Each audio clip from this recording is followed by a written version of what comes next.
and welcome to March's Author Nook. I'm Jordan H. Bartlett, the author of Contest of Queens, Queen's Catacombs, and the upcoming Queendom Come. And we are in this merry month of March, joined today by the brilliant Elizabeth Chatsworth to talk about her new release, The Brass Queen 2 Grand Tour, which comes out next month, April 23rd. Welcome back, Elizabeth. It's so nice to have you here today. Oh, it's so lovely to see you again, Jordan. And I'm so excited to chat about this sequel, but I will say now, if you have not read The Brass Queen, or if you have not listened to our chat about The Brass Queen, which is called Steampunk and Narrative Voice, I'll put the link down in the episode description, then this talk is not for you because we are going to be talking all things sequel and there will be spoilers galore, so you have been warned. Yes, so can you tell us a little bit about yourself? Yes, well, I'm originally from Sheffield in Yorkshire in the north of England, and my first book, The Brass Queen, is actually set there and draws a lot upon my childhood memories of living in this industrial Victorian age town surrounded by gorgeous countryside and stately homes and so on. And that's reflected through a lot of that first story.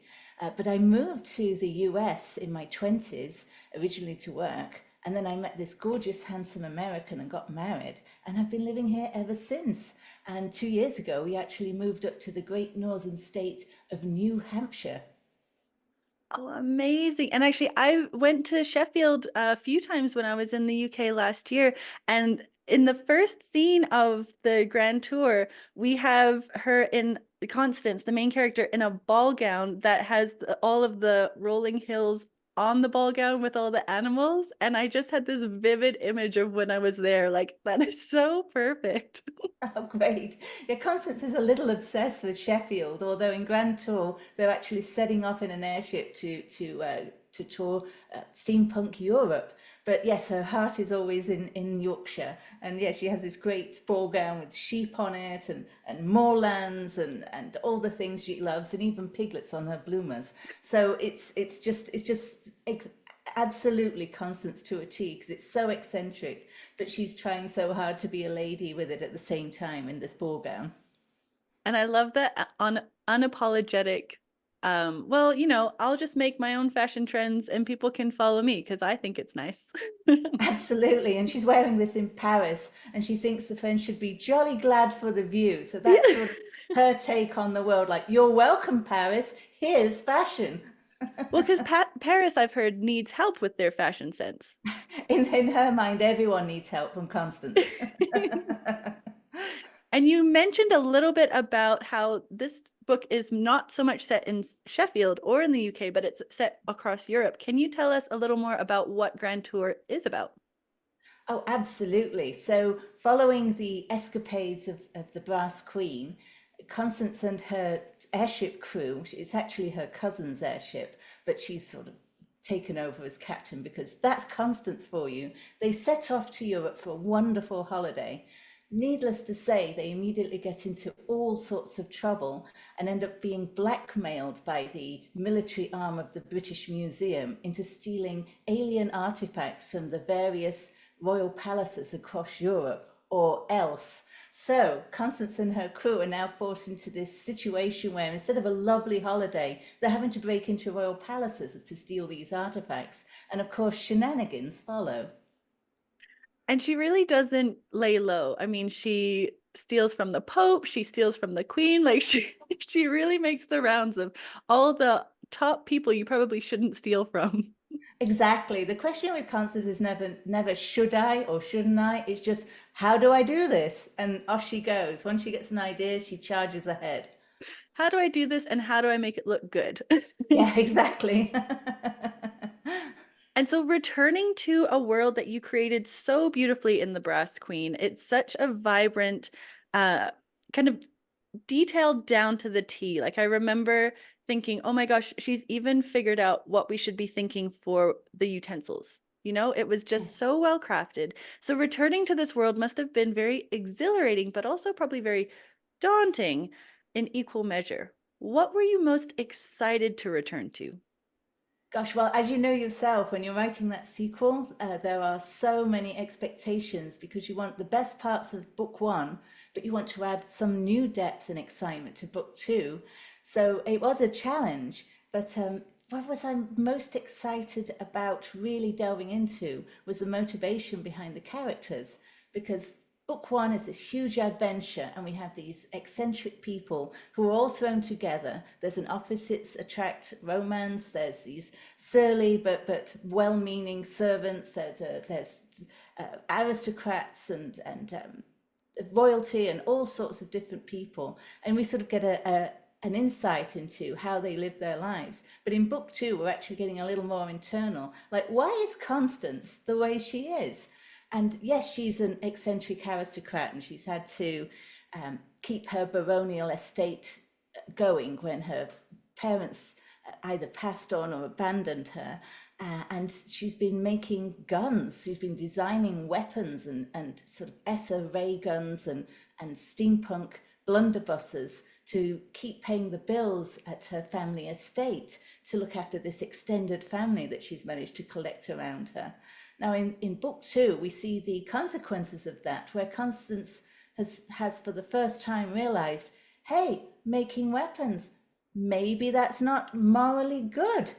It's not that she's evil, she just hadn't thought about it before. She hadn't really thought about the end consequence of what happens when people fire those weapons. So she has a change of heart and commits to just making non-lethal weapons from now on. And she starts working on this electricity gauntlet to sort of shock villains into submission with Truesdale, her sort of on again, off again love interest.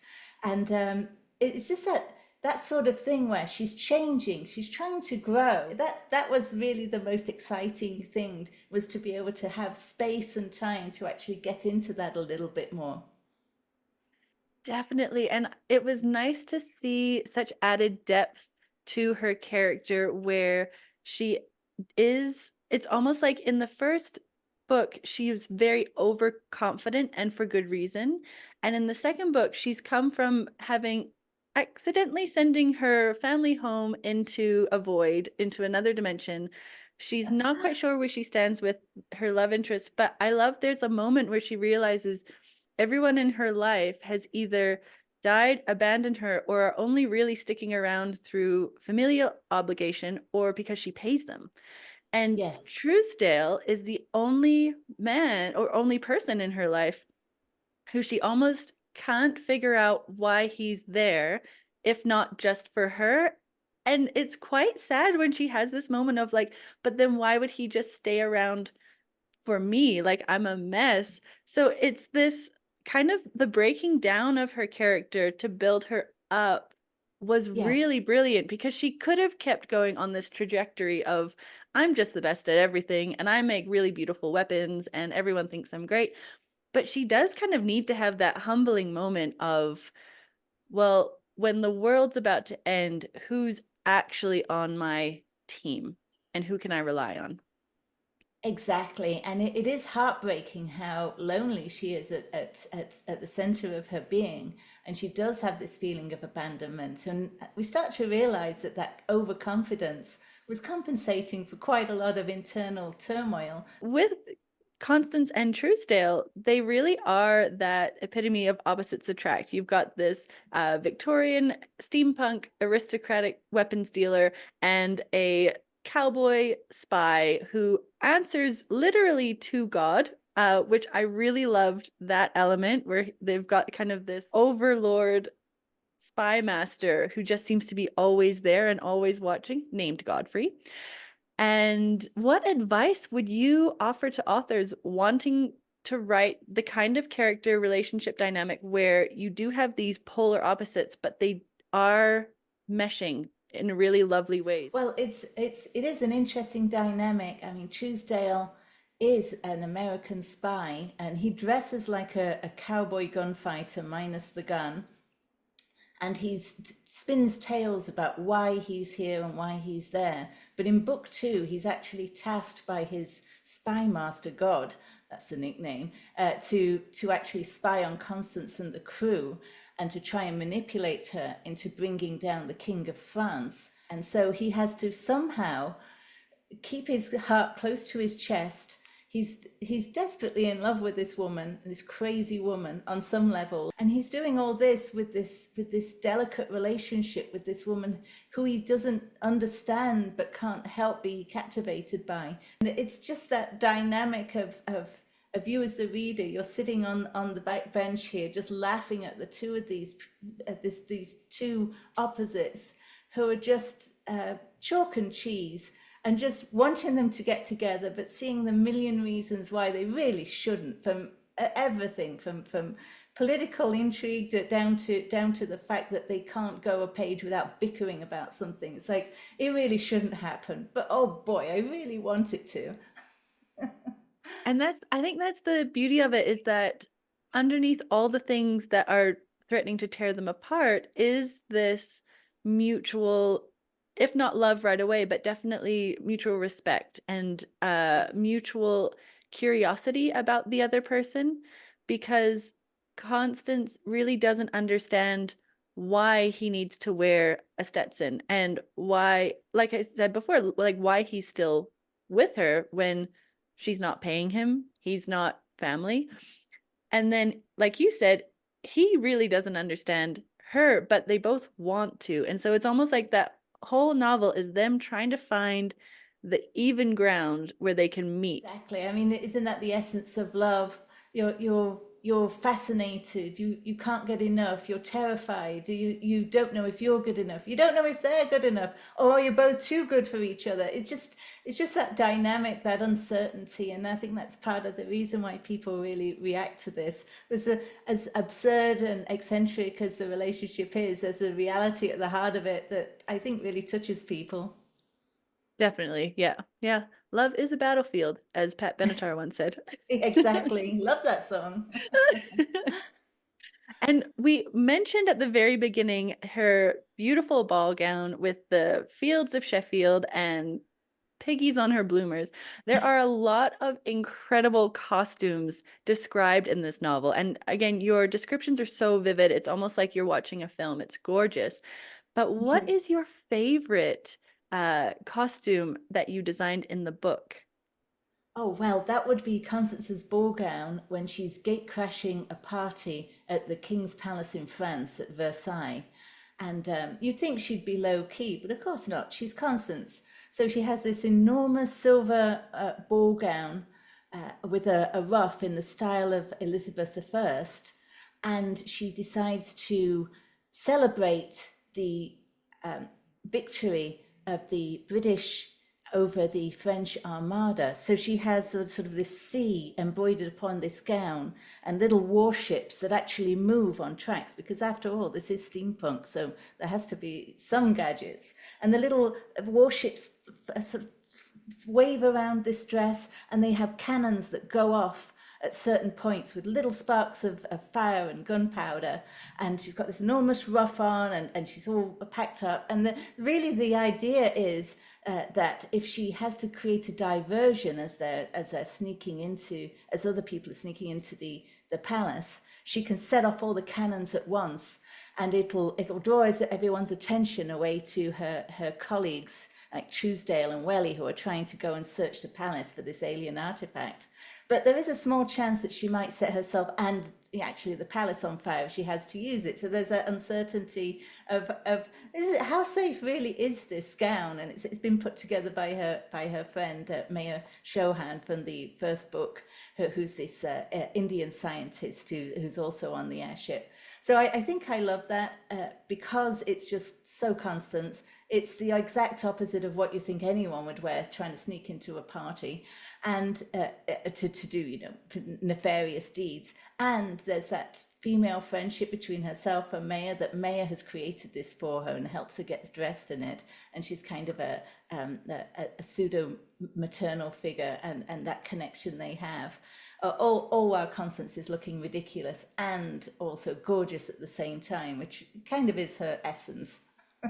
And actually, you brought up a really lovely point where a lot of the gadgets that are made, obviously, there are so many incredible gadgets in this book, but from Maya and from Constance, they're really focusing on providing safety to women. Like Maya's gown, it's full of cannons. So it's like if anyone gets too close, don't worry, you can repel them with this giant explosion. But we see Constance at the beginning of the novel creating a that electrical battle gauntlet so that women can walk the streets at night feeling safer because they've got, not an ace up their sleeve, but, a few 100 watts of electricity up their sleeve. Yes. So it's a Yeah, really lovely, there's a lot of moments where you really see women supporting women in this book. absolutely. And one of the themes of the book is how dangerous this world that she lives in is, despite her confidence and her ability with weapons and so on. There is that constant fear. The state, the crown, can always take away your goods. They can lock away your person. The women don't have voting rights in this world, not yet. They can't inherit property in the first book. Constance works to change that, and by doing so, she does actually become an inspirational figure for this early set of suffragettes who she runs to in book two. But there is that feeling that constant feeling of how much danger as women are in the book, and they are trying to protect themselves. So there is that underlying theme of being strong enough to defend yourself and trying to get legal representation to protect your rights as well as you could. Yeah, and I love that too because you also do it in a very feminine way. Like a lot of the devices are fashion based, which is such a Exactly.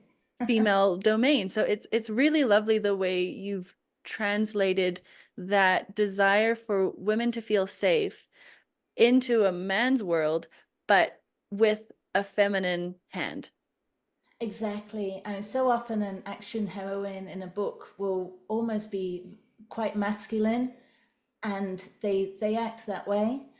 Whereas the gals in this book, they are tied into their femininity, even though they are making strides in their power and in seizing legal representation and so on.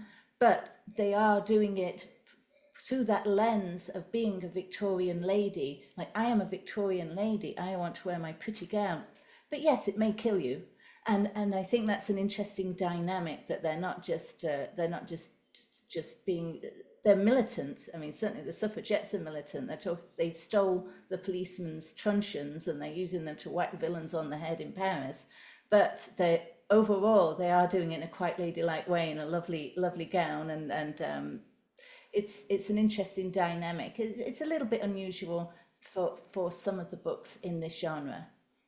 Yeah, and it's just such a lovely way to celebrate womanhood where we can find that safety in this world of men, but we'll do it our way. Just like Constance. She knows the rules. She's read Babbitt's book of etiquette dozens and dozens of times, even though there are some pages missing. And she does know the rules by heart, but she will interpret them at her leisure. Exactly, exactly. And that's what I wanted to write, a world where it's morally grey. The villains are villains, the heroes are heroes. But they all have their moments, so they all can all go to the other side a little bit, and I think that makes it interesting. Like, nobody is just what they seem to be at first glance. Oh, exactly. Well, and take Truesdale. He's an American spy sent on the trail of the Brass Queen, but he knows that if he doesn't do it, then someone who doesn't love her is going to Yes. be put in his place and put her in danger, whereas he can use his role by like betraying her effectively to also protect her. It is such a lovely line that you walk with so many of these characters. And do you have something that you included in your novel that you really geek out over? I think there's a moment where Constance and her crew are sneaking into the Tower of London, and Constance, the crew disperse to fulfill their function in the plan. Constance is almost alone on the airship, heading toward the Tower of London under cover of night, and the airship approaches. And Constance, for the first time, puts her hand on one of her own weapons, which is a steampunk version of a sniper rifle that's firing a knockout dart. and she gets up on the prow of the ship, and she expertly shoots to take out the redcoats that are guarding the Tower of London. It's like that's the first time you see that side of Constance in action. It's always been a little bit silly, and the weapons and everything, and all of a sudden you're like, oh, there's an edge there. She could be a supervillain. She just hasn't gone that route. You really see um, her more dangerous side. And although she's not hurting people, she's just sending them to sleep so that they can sneak in. You do get that chill, like, oh, in another dimension, in another universe, who could Constance be? Yeah, it is a really shocking moment because even when she's fighting back and doing her martial arts and really knocking people on their rears, she's in a big flowing gown and she's kind of dodging and weaving, and she's got these little snippy comments to herself or in her head about them, like, oh, how indecent, da da da. But you're right, it's almost like she picks up that rifle, takes a breath, and then just cold cut nails this guy. Yeah. And then But you oh, think great about like, woman. yeah. And then you think about like in the first book, she's got all these beautiful what like guns in her home, and they look like flowers, sure, but and they shoot salt pellets, I think it was. Yes, But not bullets. yeah, not bullets, salt pellets, so it's fine. But then you're thinking, well, if she doesn't have those handbrakes, who, Yeah, like you say, who would she be? Because exactly. it's a very different woman who can shoot salt pellets at someone and like fry someone with her electric gauntlet and sniper someone off of a tower lethally. Yes, yes, and I think not to give away spoilers for the series, but there may be alternate dimensions where that Constance is running riot, and what would our Constance do about that? But that's a little down the road. But as part of this book is looking into other dimensions, she has a mirror which allows her to see other versions of herself and other worlds and even talk to them. And most of the ones she chats to are quite helpful. There are different personalities, and some are very sort of making tea and scones, and others are sort of more Viking-y and swinging around a battle axe. But you know, they're still constants. But is there another Constance out there that's maybe not quite so charming? Well, we might have to find that out. Yeah, Constance or Constantine, depending. Ah, there you go. Yes, her male alternative in another dimension, who she rails about because her father in her own dimension absconded to live with Constantine and an alternate version of her deceased mother, and abandoned Constance effectively, leaving her to run the estate by herself. And I think a lot of her rage comes from this sense of abandonment. Yeah. Well, I mean, that's kind of fair. Yeah, yeah, who wouldn't? Yeah. And can you read us a quote or a passage from Grand Tour to give us a bit of a taster?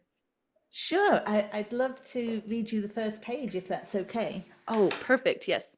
So it's chapter one, A Night at the Opera. So it's Saturday, June 5th, 1897, Paris, France, 7:15 p.m. The grass was always greener in another dimension. Miss Constance Haltwhistle imagined that in a parallel world, the tall, dark, and almost handsome American cowboy, Liberty Truesdale, would be thrilled to attend a night at the Parisian Opera by her side.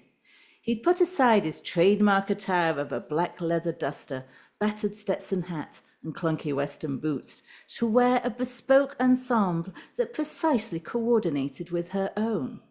His muscular 6'2" frame could only be enhanced by a top hat bedecked with shiny brass goggles, a white frilly shirt befitting a fashion-forward airship pirate, a green silk tailcoat embroidered with gambling Yorkshire sheep, and the tightest calfskin jodhpurs his horseman's thighs could take without drawing indecency charges from the French authorities. She'd sent this outfit to his hotel room, along with a note apologizing for accidentally electrocuting him atop the Eiffel Tower at lunchtime. The same note requested Truesdale to don his new outfit and join her in her carriage at precisely 7 o'clock, that she might sweep him away to the opera for a night of forgiveness and festivity. So where the hell was he? And then, and then we go on where she's waiting for Truesdale to show up, and the adventure begins. Where is he? And is he going to be wearing that outfit? I don't know. It seems unlikely. Oh, and I love how you open that book. And it's not too much of a spoiler because it is in that first chapter, but my favorite part, because I think I related to it almost too well, was she's in this carriage waiting for him. He doesn't show right away. We're not going to say if he does or does not show, but she doesn't want to appear as if she's waiting for him. So she gets the coachman to drive around the block. And then he's not there again. So then she gets him to drive around the block again, but slower. And it's just this beautiful moment of, well, I don't want him to think I care too much, but these Right. actions definitely show that I care more than I even realize I care. Exactly. And that's her all over. Like, she doesn't want to be seen to be waiting for a man, but she's waiting. And then she's furious when she realizes that's what she's doing. And then off she goes, charges off to be Constance elsewhere. But it's so, it's like, oh, dear, you dear girl, I know what you want. It's such a shame you have no idea how to get it. Yeah. Oh, very, very true. And so where are we headed next with this series? Is there a third book coming up? What's the future looking like? Oh, yes. Well, the first book dealt with an invisibility serum, which harkens back to H.G. Wells' The Invisible Man. The second book, without too many spoilers, deals with a possible alien invasion. So it's The War of the Worlds. The third book is going to be at the time machine.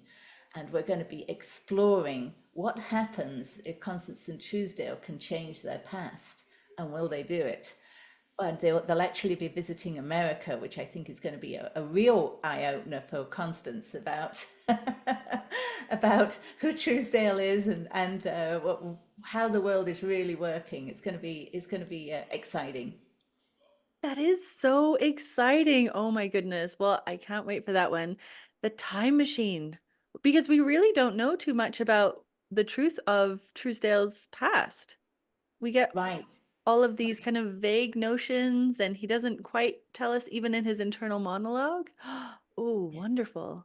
Yes, and we know that he lost his brother recently. So if you had a time machine, would you go back there? Would you save him? But if he did, then he would never meet Constance. So there's going to be a lot of questions about how he's going to deal with this magical power that technology might give him. Well, that is very exciting. And I'm guessing because the second one's just coming out, we don't have a release date that I can put in my calendar yet for the third one. Hey? No, No. I still have to write it. So Darn. I give it a year. I give it Yeah. a year, but at least. But yeah, I think it's going to be exciting, and I think it's going to bring so many stories together in this final version. That's really going to just blow the world apart. It's going to be wonderful. Oh, so Hope. exciting. Yeah, cross fingers. And if Yeah, not, then we'll just go back in time and redo some things and it's fine, right? That's how that works. exactly. Why wouldn't you? Or would you? Or would you? Yeah. But this has been such a lovely chat. Thank you so much for taking the time to talk Brass Queen and Constance and Truesdale and everything in between. It's always a delight. Thank you, Elizabeth. Oh, thank you so much, Jordan. I just really appreciate you taking the time to be here with me. Definitely. Oh, I wouldn't miss it. And so I will be putting your social links in the episode description where you can find a copy of the Grand Tour, which comes out April 23rd. So next month, very exciting. If you pre-order it now, it will most likely show up on the day. And thank you everyone so much for joining our chat. If you liked what you heard, please take a minute to rate and follow this podcast or share it with a like-minded friend. If you enjoyed this video, please like and subscribe. I release new episodes once a month with no set date for release, so a subscription means that you won't miss anything. However you wound up here, I hope you are well and live magically.